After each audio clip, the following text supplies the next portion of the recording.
ನಮಸ್ಕಾರ, ನೀವು ನೋಡ್ತಾ ಇದ್ದೀರಾ ನ್ಯೂಸ್ ಫಸ್ಟ್. ನಾನು ವಿದ್ಯಶ್ರೀ. ಈ ಕ್ಷಣದ ಪ್ರಮುಖ ಸುದ್ದಿಗಳನ್ನ ನೋಡ್ತಾ ಹೋಗೋಣ. ಅದಕ್ಕೂ ಮೊದಲು ಹೆಡ್ಲೈನ್ಸ್. ಕ್ಷುಲ್ಲಕ ಕಾರಣಕ್ಕೆ ಮಾಜಿ ಶಾಸಕನ ಮೇಲೆ ಹಲ್ಲೆ, ಕೊಲೆ. ಆಟೋಗೆ ಮಾಜಿ ಶಾಸಕರ ಕಾರು ಟಚ್ ಆಗಿದ್ದಕ್ಕೆ ಗಲಾಟೆ. ಹಲ್ಲೆ ಬಳಿಕ ಸ್ಥಳದಲ್ಲೇ ಲಾವೋ ಮಾಮಲೇಕರ್ ಸಾವು. ಬೆಳಗಾವಿ ನಗರದ ಖಡೆ ಬಜಾರ್ ಲಾಡ್ಜ್ನಲ್ಲಿ ಘಟನೆ. 38 ಗುಂಟೆ ಜಾಗಕ್ಕೆ ಶುರುವಾದ ಗಲಾಟೆ ಕೊಲೆಯಲ್ಲಿ ಅಂತ್ಯ. ಬೆಂಗಳೂರಿನ ಇಟ್ಟಸಂದ್ರದಲ್ಲಿ ನಿನ್ನೆ ವೇಣುಗೋಪಾಲ್ ರೆಡ್ಡಿಯ ಹತ್ಯೆ. ಚಿಕ್ಕಪ್ಪನ ಮಗ ರಾಧಾಕೃಷ್ಣನಿಂದಲೇ ಕೃತ್ಯ. ಕುಟುಂಬಸ್ಥರ ಆಕ್ರಂದನ. ಎಲೆಕ್ಟ್ರಾನಿಕ್ ಸಿಟಿ ಠಾಣೆಯಲ್ಲಿ ಕೇಸ್ ದಾಖಲು.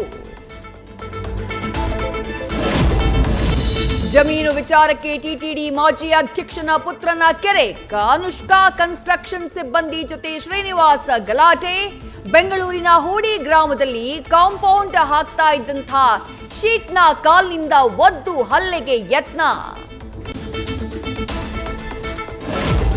ಕಾರಿನ ಹಿಂಬದಿ ಬಂಪರ್ ಮೇಲೆ ನಿಂತು ಹುಚ್ಚಾಟ. ಬೆಂಗಳೂರಿನ ಕಾಮಾಕ್ಷಿಪಾಳ್ಯ ರಸ್ತೆಯಲ್ಲಿ ನಡೆದ ಘಟನೆ. ಕಾರು ಚಾಲಕನನ್ನ ಅರೆಸ್ಟ್ ಮಾಡಿದ ಪೊಲೀಸರು.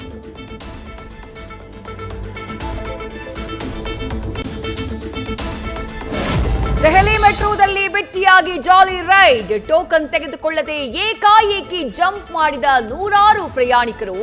ನಿಯಮ ಉಲ್ಲಂಘಿಸಿರೋರನ್ನ ತಡೆಯೋ ಸಿಬ್ಬಂದಿ ಇಲ್ಲದೆ ಆಡಿದ್ದೇ ಆಟ.